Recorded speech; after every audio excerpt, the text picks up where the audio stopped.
Everywhere you look, the rich history of the United Kingdom is there to be seen. But hidden beneath our feet, there's still a wealth of archaeological treasure just waiting to be found. That's why each year, all across the country, our archaeologists dig, dive, and explore their way down. Oh my God! Some of the best stuff you're ever going to see. Oh wow. Look at this. We got an arrowhead. Searching for fresh discoveries. Hypercaust. Revealing the imprint of ancient civilizations. It's been there for 5,500 years. And unearthing fascinating objects. Fantastic decoration. Any musket balls yet, Aaron? Wow, look at that. Every dig adds new pieces to the ever-growing archaeological jigsaw that is the epic story of our islands. And I'm down. This year, I visit digs in some extraordinary locations and solve mysteries using cutting-edge tools. Oh, this is wonderful. I'm joined by a trio of expert investigators. So you can see how that gives you a really unique signature. That's right. Excellent. So they were using food as a type of bribery. Who dig deeper to answer the questions raised by the finds. That's how he got away with it. Exactly. Finally, the archaeologists bring their best discoveries into our tent. Yeah, it's a cracking find. For up-close analysis. So it's completely unique in Britain. That's wonderful. Welcome to Digging for Britain.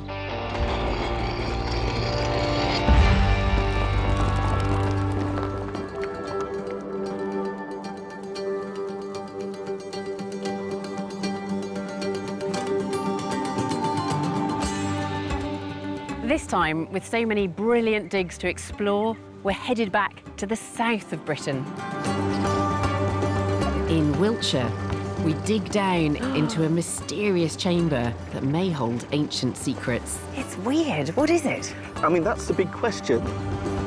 Off the Sussex coast, we hunt down the identity of a sunken ship that sparked a war with the Dutch. We've got cannons. We've got big cannons. And in Cornwall, a huge, newly discovered army camp redraws the map of the Roman invasion. What they've done is really quite impressive to go, we're Rome, this is it. But our first dig leads us to a fascinating period of British history known as the Anarchy.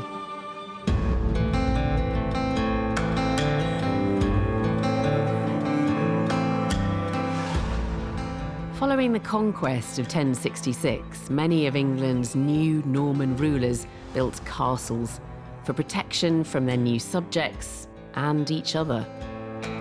Some of these structures remain impressive today, but if you look hard, you can also find the smaller homes that they lived in when travelling or hunting. Our investigation is taking place in what was once a medieval hunting park in South Gloucestershire, near a small village called Lower Hazel.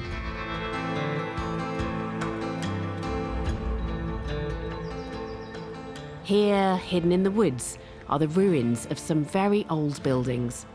I've heard that they could provide rare evidence of a skirmish or siege during a medieval civil war. The site's owner, John, got the dig up and running when he had a hunch that something special lay here beneath his trees. So, John, how did this all start? You bought this woodland. How did you imagine that there might be some archaeology here? Well, it all started with looking at an old map, which said site of chapel. But this, obviously, it was far too big to be a chapel. In 2011, John invited a local archaeology group along, who've slowly but surely uncovered the ruins we see today. If it's a dry Wednesday, you'll probably find us here. This year, the volunteers are joined by a team from the University of Bristol. And the project's led by our very own Digging for Britain medieval expert, Stuart Pryor. Stuart, it's great to be visiting you to talk about one of your sites, because I know this is a site that you've been absolutely itching to come and dig. Why is it so fascinating? What's the big mystery that you want to get to the bottom of? So This is one of the sites where it goes right through what's known as the Anarchy period. So it's a 12th century site. The Anarchy was a long, chaotic civil war that followed the death of King Henry I in 1135. His daughter Matilda was in line to succeed him as queen, but her cousin Stephen had other ideas. Empress Matilda and King Stephen are fighting over the English throne. And we know that in this period, there's 19 years of hell, literally, because you've got a continual battle going backwards and forwards across this country. And this is a perfect site for, you know, one of those attacks from King Stephen's men. So prove it to me. Prove to me that we're looking at a site that was something that could have been important during this Anarchy period. Well, to start with, we'll go with the coins, right? So you've got Henry I, yeah. OK? We've got a King Stephen coin, OK? And Henry II at the end there, halfpenny. So that's pre-Anarchy, post-Anarchy, and Stephen himself. Right in the middle of the Right Anarchy. in the middle, absolutely, yeah. So Great. We've got Norman spur, prick spur, so just to prick the source of the side to make him go faster. So there are definitely Normans here with horses. Yep. Then you've got things like the butt of the spear. Yeah, so basically, no, it could be used for hunting, but it can also be used for warfare. The top and the bottom. Top and the bottom of the spear, yeah. And then we've got some arrowheads. Yeah. So this is a fairly early one, about 11th century, and then, you know, this goes into the sort of 13th century. So you've got objects which are suggesting to you that this was a high hunting status, lodge. it's a high status Norman hunting lodge, essentially. Yeah. Enough evidence has been gathered at the dig to recreate in a model how this lodge might have looked in the early 12th century, just before the Anarchy. But the big question is, what happened to the lodge? Did it fall into ruin through neglect? Was it demolished? Or was it attacked? Stuart and his colleague Costas have found evidence that might help provide an answer. This looks like a wall which has, you know, I mean, it's a horizontal wall, isn't it? It's a wall that's stood up and then it's just fallen down like that. I can see the courses in it. I don't know if this is a question you can even answer. Does this look like a building which has gradually fallen down, or do you think this is more of an abrupt event? Because the courses are still in place, it looks like an abrupt event. So for us, it's another evidence that this building has been brutally disrupted during the Anarchy period. Brilliant. So you've got some in situ from the exact period you're interested in. While this collapsed wall hints at intentional demolition, it doesn't tell us how or why this happened. Was the building simply abandoned and falling into ruin, or was it destroyed during a siege? Do you think that it was attacked during the Anarchy? Yes, I do, and I'll tell you why. Because over the last few years, the volunteers have found two pieces of evidence that really convince me. They are these two impressive stone balls that I've got in my hand here. I'm convinced that these are trebuchet balls that were launched through the roof of the structure in the 12th century in that attack. And whereabouts on the site were these found? Actually, in the Norman Hunting Lodge itself. Over there? Yeah, over there. Yeah. And basically, they were lobbed through the roof and sat there since the 12th century, waiting to be discovered by our archaeologists. They've even got impact damage on them, and they've actually hit the building. So you're convinced that those are weapons? Well, either that or a attacked? fancy paperweight from the 11th century or 12th century. After this period of destruction, the archaeologists can see that rebuilding was happening. People were still here. One of the students has some dateable evidence. We've actually found, in this area, we found some pottery. It's ham green, with a ham green glaze. So this is from about 1250, maybe onwards from there. Other sherds of ham green pottery found here have been expertly reassembled to show what a splendid jug this must have been.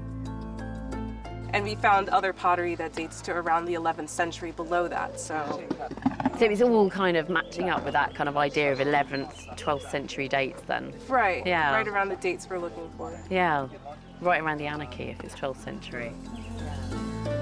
no pottery later than the 13th century has been found, which tells us there was probably no further occupation here. And so this ruin became a time capsule of those 2 medieval centuries. This is such an intriguing site. It is totally one of those sites that you arrive at and it all looks very clear. It all looks as though it's nicely laid out, on the surface, very obvious. And then I started to talk to Stuart and Costas and look more carefully, and it's much more complicated. But there's still so much more to learn here, and I think the team will be digging here for years to come.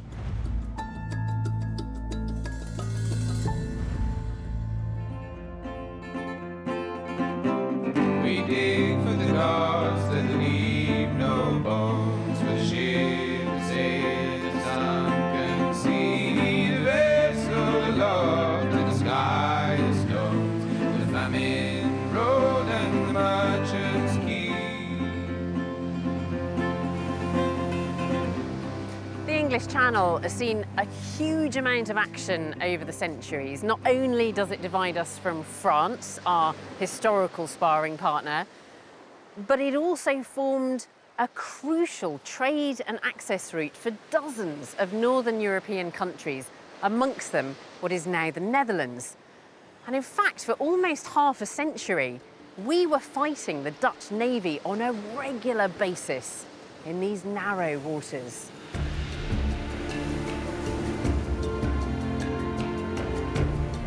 The struggle to control trade routes and overseas colonies was behind 3 17th century naval conflicts that became known as the Anglo-Dutch Wars. Our next dig is located on the seabed of the English Channel, a few miles south of Eastbourne, at the site of an extraordinary shipwreck. Alex, yes. Terry, yes. Peter, yes. OK, we are all present and correct. In 2019, a team led by Mark Beattie Edwards of the Nautical Archaeology Society started diving on a recently discovered wreck that is potentially one of the most important ships sunk during battles with the Dutch. Clear the north bridge following. Over. First thing we've got to try and work out is what is it? You know, to prove something's importance or significance in our history, we need to put a name on that, and that identity is only going to come out from the evidence that's on the seabed. The first hint of the wreck emerged from scans of the seabed. The team investigated and soon confirmed suspicions that this was a previously unrecorded and very substantial post-medieval shipwreck. Since then, they've created this 3D model of the wreck. Today, the team hope to record and recover evidence that may finally solve the mystery of the ship's identity. The site extends about 30 metres long by about 10 metres wide. It's definitely a wooden ship, and we've got cannons. We've got big cannons. I mean, so far we've counted 31 cannons, which is either a very heavily armed merchant ship or it's a warship. I've got 40 bar. Depending on the tide, the wreck is around 30 metres deep, so the team must limit dive time or risk the potentially fatal decompression sickness known as the bends. So 32 metres to the bottom. We'll get them to tell you what their plan is going to be. 40 minutes should be on the surface, 60 minutes should be on the surface. Okay, Dave?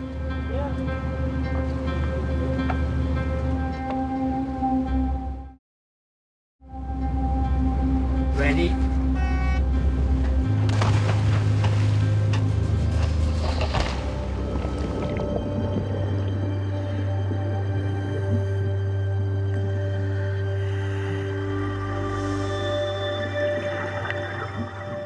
The visibility today is exceptional. There's enough light to see and film the wreck.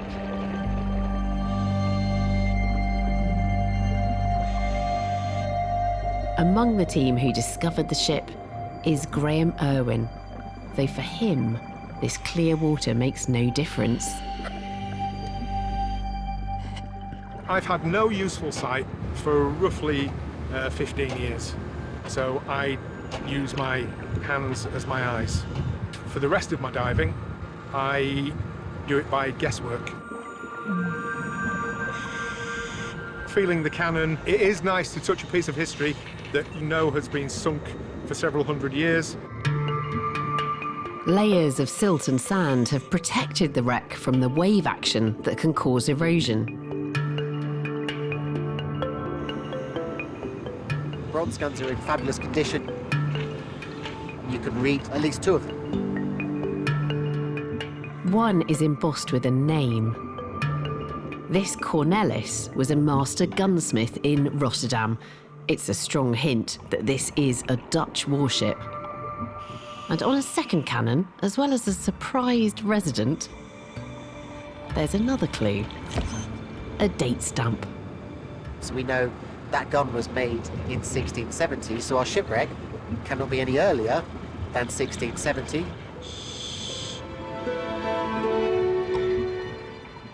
Confusingly, this ship was also carrying a heavy cargo of massive stone blocks, too big to be recovered. More portable are pieces of ceramics and smaller stacks of dressed stone. The team are also recovering personal artefacts. Every find that's made is potentially important, but every now and then you're able to recover objects that were probably owned and used by individuals that we can get a little bit closer to, trying to understand what their life was like on this ship. Maximum dive time has been reached. The team slowly resurface. Yeah. Every dive's a good dive when you come back, isn't it? Beautiful. And get a good look at the objects they've recovered. Oh, it's bigger than I remember it being in the water. Wow, okay. The decorative bowl could be part of the ship's first aid kit. It looks like a medicine kind of set. Yeah. Amazing, beautiful. It's possible we've managed to find the spot where the stores of the surgeon were. They've also retrieved larger bowls from what they believe was once the galley. These are nice, Sarah. So these are eating bowls. If you're on board a ship, all your food is going to just wash off the side of your plate. So even a little dip like this means all your food can go in here. A ship of this size would have had a crew of around 50. And there's been sobering evidence that at least some of them went down with the ship. We have found small single pieces of human remains. So we have to be aware that this is a last resting place for these sailors, and treat them with dignity and treat them with care. Today's finds and discoveries go back to the labs, where it's hoped that the identity of this mystery ship will become clearer.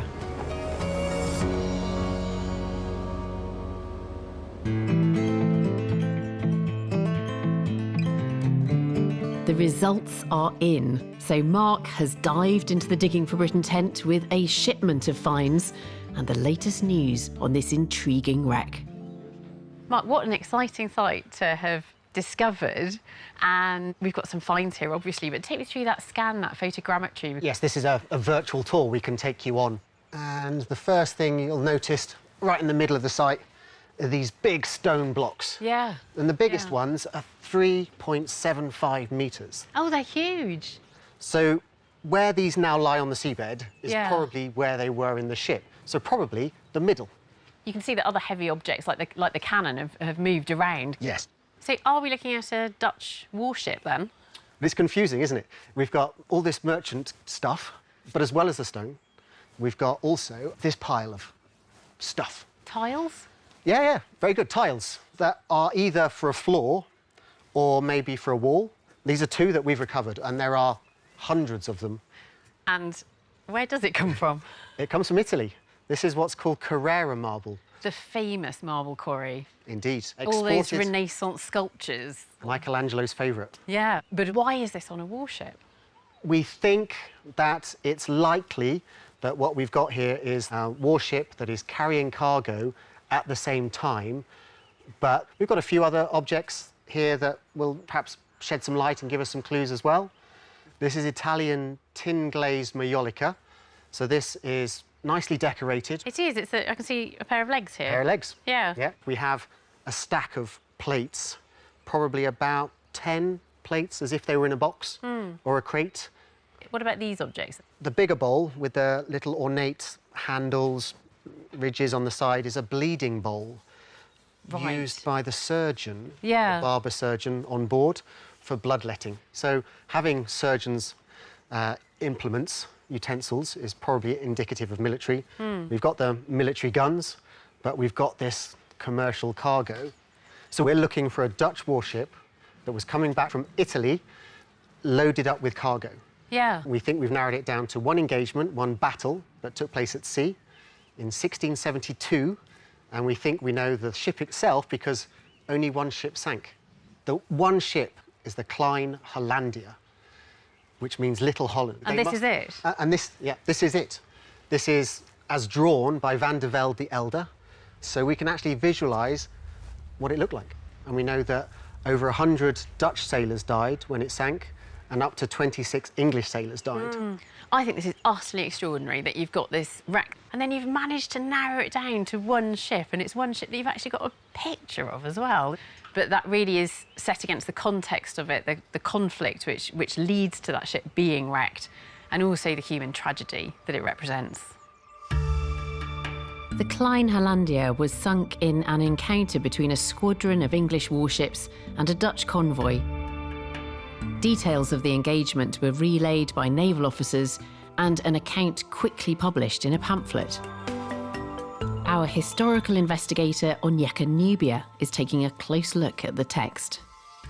So I'm always rather concerned when you see an account that claims to be a true and perfect account.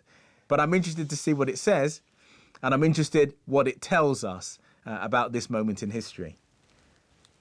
It has a date in it which says the 13th of March, 1672. Sir Robert Holmes, he's in charge of the English fleet, with a squadron of 5 ships cruising about the Isle of Wight, met with the Dutch Smyrna fleet consisting of about 50 sail. So the key thing here is that these events are happening in peacetime, 2 weeks before the Third Anglo-Dutch War began. And therefore it is a remarkable account. So the author says, shot to make them strike and lower their topsails, upon which refusal, our ships shot ball, this is cannonballs, through and through them, upon which they lowered their topsails, but yet refused to strike, upon which the fight began. And in fact, he goes on, the Dutch throwing overboard a great many of their heaviest goods to lighten them, 20 of their merchantmen, and it continues that the Dutch are actually trying to get away from the English. They don't want to fight. They're not at war with England at this moment. It speaks about the 5 ships taken are loaden chiefly with several sorts of rich silks and other Turkish commodities. This was an attempt to gain control not only of the goods on these ships, but the trade that was related to those goods. It says the loss of the Dutch, I think, fleet was very considerable, not only as to the loss of men, but of goods thrown overboard. There was at least 50 bales of silk taken up by our vessels, who went off from this port the next day. And it is thought that they could not lose less than 1,000 men in this engagement. So it's talking about the loss of life as if it was a footnote, that it's something to be written in the margins, and that the more important thing are the bales of silk. This account explains exactly why that shipwreck is so important. And it helps us to understand that it could have been the catalyst that led to war.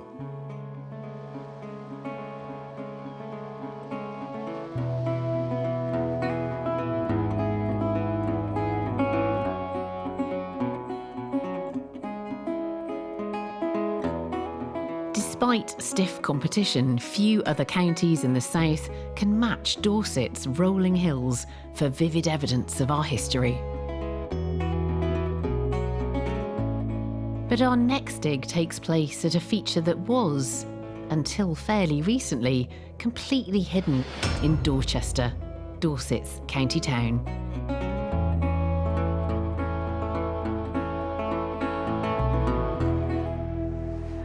Dorchester is famous for being the birthplace of one of England's finest romantic novelists, Thomas Hardy, and he came back here and created this house, Max Gate.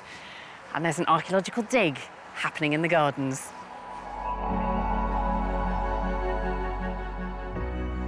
Hardy could afford to build his dream home thanks to hit novels such as Far From the Madding Crowd and Tess of the D'Urbervilles. But he had little idea the land he'd bought sat right on top of the major archaeology now being uncovered. It's all looked after by the National Trust, and Martin Papworth is leading the dig in the paddock at the back. Martin, what are you expecting to find here in the gardens of Max Gate? Well, I'm hoping to find a whole series of pits forming an arc right around this field and the garden next door. Why do you think it's here? Because back in the 1980s, there was a road scheme just over here, and the road went right through a semicircle of this enclosure. And if you joined all the dots up, it should come right through this place here, in this garden. What is it? So around Stonehenge there is an earthwork.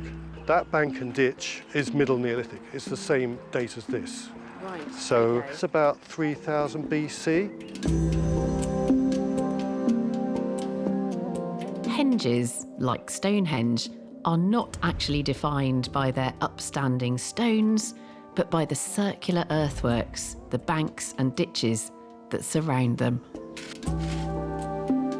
At Hardy's house, there are no obvious banks. It may not be a henge, but there could be pits and ditches completing what looks like it should be a circular enclosure. I can see the house on that plan and I can see the 50-metre scale. That's enormous. Yeah, it's 100 metres across there. So you might find traces of it while I'm here. Yes, let's hope so. Yeah. Thomas Hardy would have been delighted, wouldn't he? Yeah, wouldn't he? 21st century archaeologists were interested in what he'd discovered and were extending the investigation. Hardy was a keen amateur archaeologist and had been keeping a close eye out for anything unusual uncovered while his new house was being built. During groundworks, a huge sarsen stone was discovered, and Hardy had it installed in pride of place. Harriet Still is an expert on how Hardy's passion for archaeology influenced his writing. So Harriet, this was discovered in the garden of the house? Yes, so this was dug up from the lawn behind us when they were putting in pipework in 1890. And Hardy called it his Druid stone, so he set it up on end as a garden feature. And he is inspired by archaeology in his writing. Yes, and when they were digging the foundations for the building, they found Romano-British skeletons in little kind of egg-shaped burial pits. And he wrote that up saying about how they were almost like little chicks kind of curled up in their shells. What an amazing description. I know. Hardy's enthusiasm for archaeology drew him to one unmissable but no less mysterious feature right in the centre of Dorchester: Mournbury Rings. Until the start of the 20th century, this enormous circular earthwork was believed to have been first built by the Romans. This is an iconic monument for Dorchester, and of course it features in Thomas Hardy's reimagining of Dorchester in The Mayor of Casterbridge. Casterbridge is Dorchester, isn't it? Yeah, it's a place where Henchard, who has auctioned his wife 20 years earlier, agrees to meet her here because no one can see them. Yeah. And I think that's what people like still, is it's got this really kind of intimate, enclosed feel to it. But of course, when Hardy was writing about it, he thought it was an amphitheatre from the Roman period. Yeah. And it's only in 1908, when he funds this excavation, that they learn a bit more about the site. What do they find in that 1908 excavation? They're just expecting it to confirm that it is a Roman amphitheatre, and that in itself would have been exciting enough. But they say, as usual, revelations have been made of an unexpected kind. There was a moment when the blood of us onlookers ran cold, and we shivered a shiver that was not occasioned by our wet feet and dripping clothes. Up were thrown from one corner prehistoric implements, chipped flints, horns and other remains, and a voice announced that the earthworks were of the Paleolithic or Neolithic age and not Roman at all. Oh my goodness. And he has this kind of crisis at that moment of thinking, I've portrayed it as this Roman Colosseum in my big book that has gone out everywhere. Luckily they found further evidence to support that it was a Roman amphitheatre later. But it's a henge monument to begin with then, and then it's later reused by the Romans and transformed into an amphitheatre. I think it's a lovely place. Isn't it wonderful? Fantastic. Hardy's imagination was fired by Maumbury rings, but it could be that something almost as impressive was hidden much closer to home, as signs of Martin's hoped-for Neolithic enclosure start to emerge in the paddock. I'm particularly intrigued by this patch of earth here, which I think is not just earth on top, is it? That looks like a feature that's been dug down into the chalk. It is well spotted, definitely. It's really when you get the dark patches, that's what you want, isn't it? Yeah. And that's a nice big one. It's looking up, I think. I might have to grab a mattock and get involved. Oh yeah, that'd be good. Then Martin directs me over to the front of the house, where a very small trench is showing more signs of Neolithic activity. Right outside Hardy's front door. So Martin, what do you think that we've got here? Well, I think we've struck what we were looking for most unexpectedly in such a small trench. It's only a metre squared. I know, but you can see in the way the circle has been inscribed around here, there's Max Gate, there's the porch, which is just over there. And we're just here. And if we've calculated everything to millimetre perfection, as we hope to, then a trench there should strike it. So is there any evidence that the chalk has been dug out here on the circular trajectory Martin's mapped out? And there's definitely something here, Martin, because this is all the chalk bedrock. Yes. And I've just jumped in to help Rob and Carol while I couldn't resist. And this is fill. The kind of period we're looking for, that's an ideal filling. Yeah. Yeah. Not much coming out though. There's No, well there is a struck flint, which is always a good sign. Definitely not just a natural No, flint. it doesn't look like much, does it? But it's got the core, and then you've got a striking platform, so someone walloped like that. So yeah, definitely a struck flint, made by somebody a long time ago. So it proves that this ditch is circular, that it's not just this side here, it does go all the way round. And it shows that Thomas Hardy built his house on what was potentially a sacred space that went back thousands of years. Just within the sacred space. He had no idea though, did he? No, he didn't, no. He'd be very happy, wouldn't he, I think? Yeah, I think so. Yeah.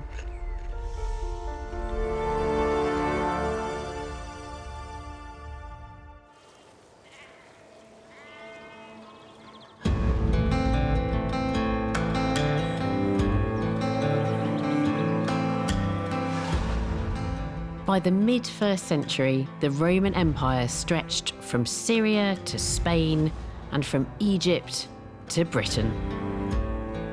Everywhere they ruled, they built, and it's their fortifications that often remain most impressive. The Romans loved a wall, and Emperor Hadrian's coast-to-coast creation left the definite impression that they had reached their limits in the north. But what about the far southwest? The Roman signature there is much less visible than it is across the rest of the south. But a recent excavation has revealed hard evidence that Cornwall did not escape the full force of the invasion. Just years after their arrival, almost all of southern Britain had been conquered by the armies of Rome. Until now, the most westerly evidence of the invading Roman legions has been in Devon. But our next dig takes us further west, to the Cornish village of Roach. Here, a team preparing for the construction of a new road could be about to redraw the map of the Roman military advance. Yeah, I've got a dark splodge there.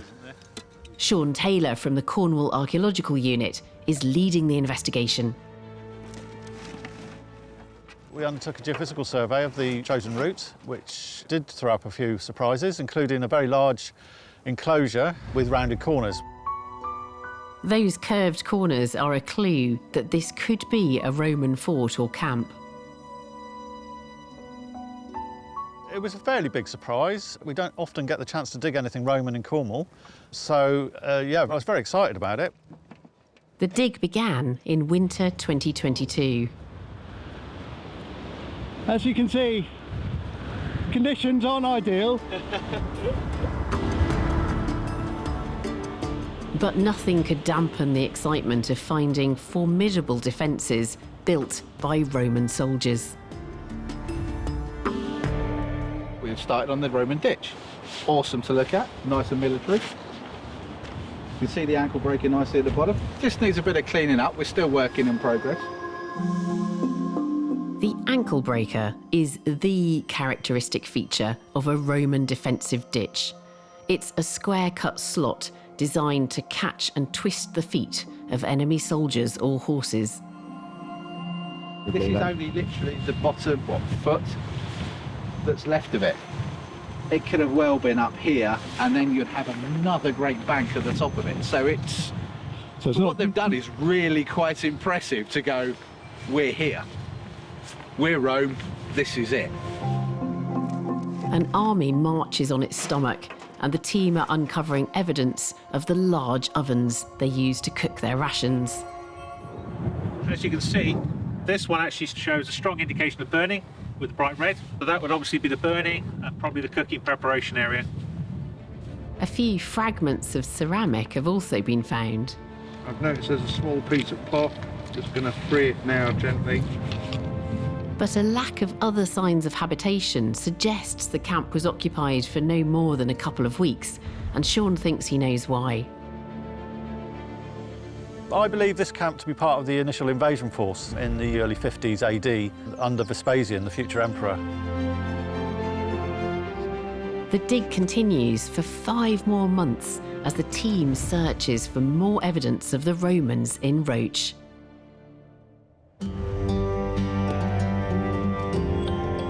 Armed with the latest news and some finds from the site, Sean has marched into the digging tent to bring me up to date.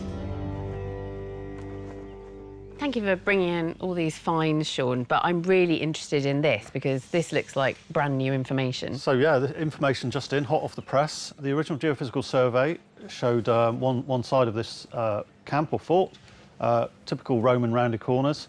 But since then, we've extended the survey into these fields over this side, and we've now got a return to the camp over here. Yeah. And you can see it's bigger than we originally thought. So it's huge. Looking at the scale there, the long side of it must be 500 metres. Just under 500 metres. So this could have accommodated a lot of people. A lot of people, yes. Up to 10,000 people, I would say. So are we looking at something which could have been a legionary camp, A full legion with all the followers, I think, yeah. It's exciting because this is the first time that we're seeing evidence of an entire legion moving this far west in Cornwall. Almost no finds came out of the large camp, but Sean has brought a selection from a smaller fortlet that was also discovered at the site. We've actually got our one piece of amphora. Presumably the amphora is that's goods coming in yes. big storage vessels. That's right, yes. Yeah, olive oil, wine, that kind of fish thing. Sauce. Yeah. And what about that? Is that a quernstone? So this is part of a rotary quern. Obviously its presence indicates that they were grinding cereals into flour. Yeah, yeah. So presumably here for a little longer than they were in the camp. Yeah. And what's that? Is that another quern? This is, yes, well I thought it was a quern when I first saw it, but no, it's much more interesting than that. It's a fragment of a mould to create a pewter dish. Really? Yes, so originally it would have been circular. Yeah. A sheet of pewter would have been laid on it and would have been cold hammered into the mould. So this really takes us to the heart of surely why the Romans are in Cornwall to start with. Well, obviously a big component of pewter is tin, and I think the location of this fortlet, as with the camp, it's right above the largest source of stream tin in Western Europe. And presumably the Romans knew that. Yeah, absolutely. Presumably they're purchasing the tin. You know, maybe the locals are very happy about that. I think it's really interesting to see additional evidence of the Romans in Cornwall. There's almost been a myth that's emerged of Cornwall being completely separate and the Romans not really reaching Cornwall at all, but recent years are showing that that's not true at all. Absolutely. I mean, it just shows that it wasn't exceptional down here. The grass is long in the valley, my love, and there we'll go to lie. When the hawk is high above the house for us, and he guards all of the blue sky. The farmland of the south is a patchwork of fields, a pattern that has evolved over time. The low terraces along the rivers of southern Britain have provided fertile flat fields for keeping livestock and growing crops for generations. A huge challenge for any farmer growing cereals is how to store the grain. Now, today, we keep grain hermetically sealed in steel silos. Back in the Iron Age, they had a different solution: underground storage pits. Once those stores were open and emptied, the pits could be reused for different purposes. And that means that they are valuable time capsules for archaeologists, especially when you've got hundreds of them in just one place. Our next dig is at an extraordinary concentration of prehistoric storage pits in the small village of Stanton Harcourt in Oxfordshire. Activity on the site dates back to the Neolithic, but it was in the Iron Age that people really left their mark. In 2021, archaeologists preparing a site for a new housing development here started to uncover deep cylindrical storage pits, one after another after another. Jamie Williams from Thames Valley Archaeological Services is supervising what has become a massive investigation. Do you have any cut marks on it? These pits, I haven't counted, but we have over 1,000 just in a line, and they're going directly under those houses. So we have about 170 metres of this pit alignment, and it's still going on both sides. These pits date back to the 1st century BCE, a time when the Thames Valley was being heavily exploited for growing cereal crops like emmer and spelt. But the well-drained sand and gravel also proved ideal for storing the grain, thanks to some prehistoric ingenuity. So we're in one of the Iron Age grain storage pits that we've excavated. They would have filled it with grain, and then at the top they would have put some turf over to make it airtight. And the grain that touches the sides of the pit starts to germinate, and then after all the air is used up, because it's sealed up with the turf, it turns into an anaerobic environment and it stops the germination process. And then when they take the turf off, they've got all this grain stored at nice below ground temperatures for them to eat. Grain could be stored like this for several years, but the pits weren't fail-safe. Sometimes an animal would burrow in, letting air enter, causing the grain to go mouldy. When that happened, the pit had to be emptied and sterilised by fire before it could be reused. I've just had this lovely piece of charcoal come out.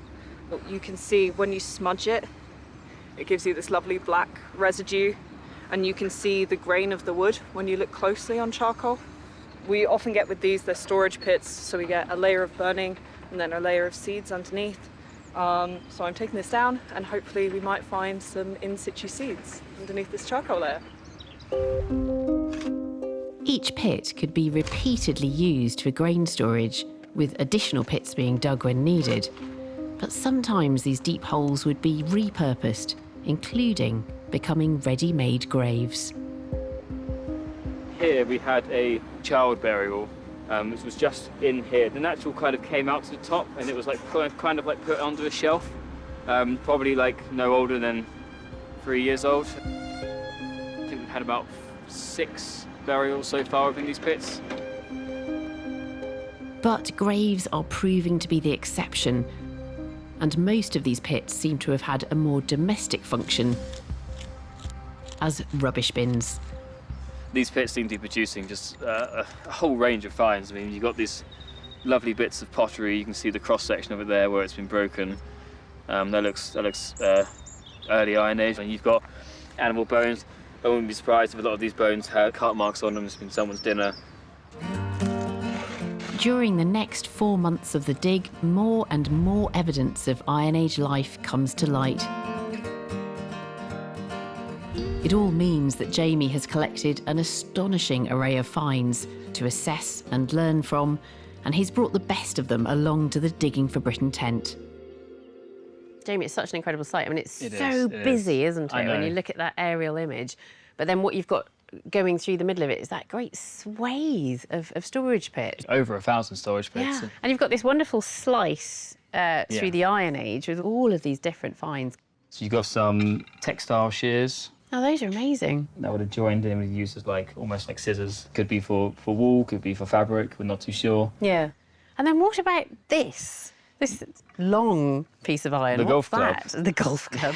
It's really interesting, this, because we first thought it was like something like a sword, it was poking out the top, and then Yeah. we thought maybe a currency bar. But if you look at it, our best bet is that it's some sort of a scythe.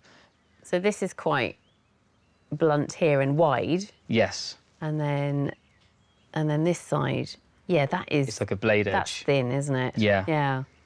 Well, you know, having thought it was a sword to begin with, I think it's potentially even more interesting as a scythe, because how often do we see big scythes Exactly, like this? I've never encountered an Iron Age scythe. They're quite rare. And then what else then? We've got some nice pottery. Yeah, this is a pot we put back together. This was from one of the storage pits. It's very lovely, actually. So you've got basin to the rim. And it's got some holes in it. It does, it does. It has 4 holes, well, assuming there'll be one here, and then you have one at the bottom as the 5th hole. Yeah, some kind of drainage, isn't it? But, Yeah, you yeah. know, what was in it that was then draining away? Exactly, yeah. What about these objects here? These are really intriguing. Is that an ammonite? It is an ammonite. You can hold it if you want. It's actually got a hole drilled out the middle. So Yeah. some sort of pendant, maybe. I love that, because we still pick up ammonites today and make Yes. them into jewellery and see them as kind of interesting natural objects. Mhm. And you've got the same thing happening in prehistory. Yes, no, it's lovely, Yeah. isn't it? And then there was a pit which cut the top of this one, which ended up having the half a human skull, which I think is particularly interesting. I think it's potentially been modified. Some of these edges seem quite smoothed. We have to consider the possibility that this could have been deliberately created as an object in this way. I think these pits are so fascinating because, them, you know, yeah. at times, clearly, they're just rubbish pits. Yeah. And then at other times, they're not. They're much more. So it's definitely one of those sites that I'm going to remember for the rest of my life.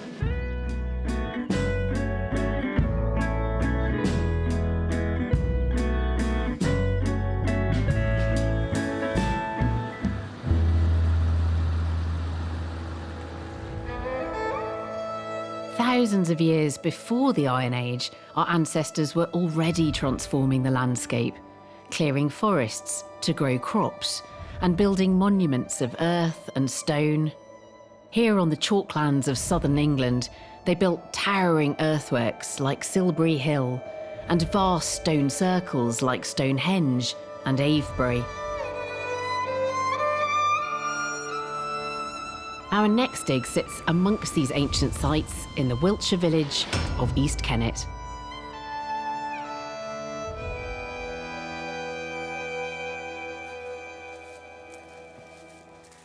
Recently, a brand new discovery was made in this field, in amongst this extraordinary, epic landscape. And the archaeologists have opened trenches up and they are getting ready to lift the lid, as it were, on this mystery. And that's why I'm here, to see it happen.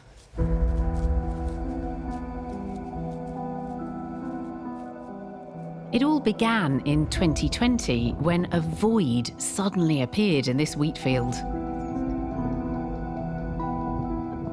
The landowner called in the professionals, and a few weeks ago, Josh Pollard brought his team from Southampton University to investigate.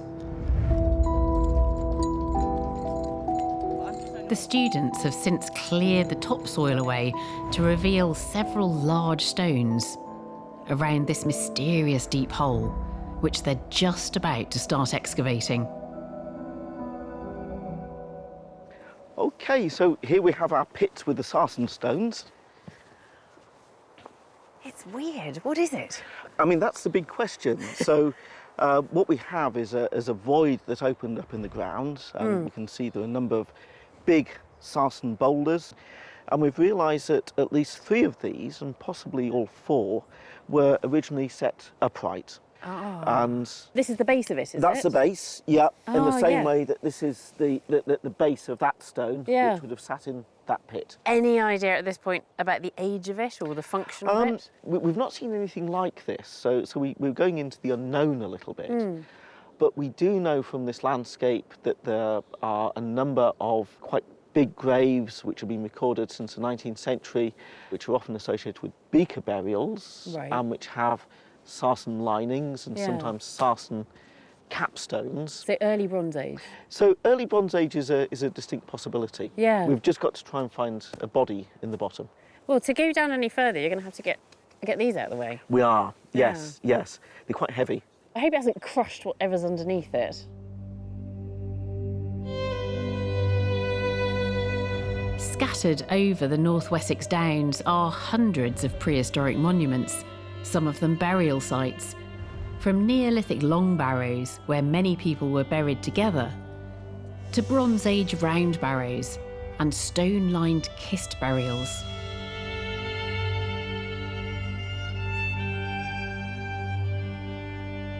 This group of sarsens could be the remains of a burial chamber, but to find out, we're going to need some mechanical muscle. That's fine, that's okay, yeah, that's all right. Oh, hang on.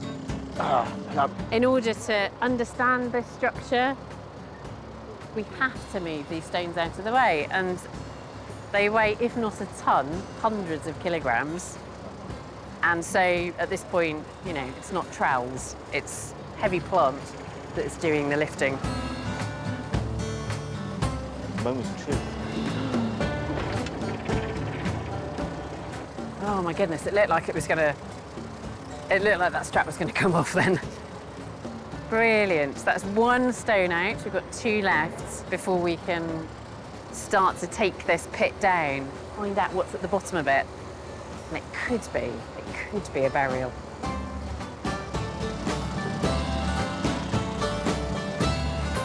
The telehandler has been arranged by James, the owner of the site. James, this is an extraordinary thing to have turned up on your land. How did you discover it? I assumed it was a badger set. You know, we have lots of badgers around here, and immediately you could tell that that is no badger set. It was this perfect circular sort of sinkhole.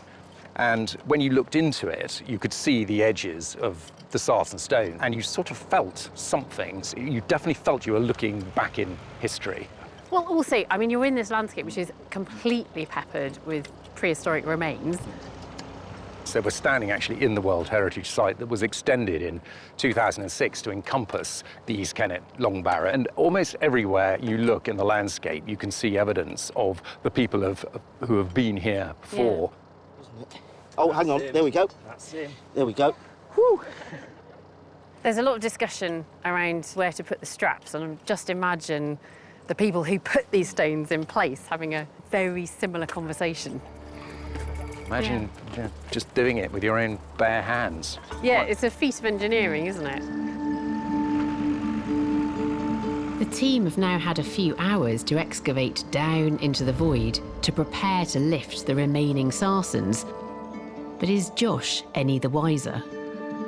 To be honest, I'm still quite puzzled by it. So I think at the start of the day, there was still a bit of a sense that, you know, perhaps it could turn into a kist, into a kind of burial monument. Yeah. I kind of feel less confident about that now. Right, okay. Largely because were it a kist, I think we'd just expect the stones perhaps to be arranged in a box-like format. Yeah. Is there any analogy for this, any comparison for this? There isn't really, no. But I mean, we do know from some very early records that there might be a whole range of different kinds of construction using sarsen stones that existed in this landscape.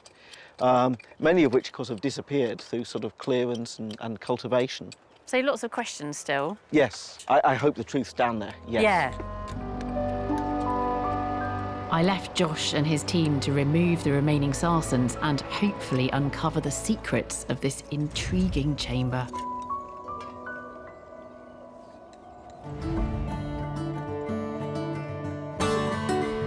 Two weeks of challenging archaeology later, and Josh is at the Digging for Britain tent with the latest news. Josh, how much deeper did you dig and what did you find? OK, so we dug down another 2 metres. At that stage, we realised that rather than having a nice beaker or early Bronze Age kist or burial chamber, actually what we had was a natural feature, a sinkhole. So it's geological rather than archaeological? It's a mixture of geology and archaeology. Although it's a natural feature, it's still a natural feature that people modified by having a ledge dug around the outside of it. And then the big Sarsens that we could see in the top had originally been placed almost like a kind of a Sarsen wall or fence. A barrier, do you think? Yes, it's a barrier of some kind, so it could be a barrier just designed to stop children or animals falling in, or it's a barrier presumably created to emphasise the feature.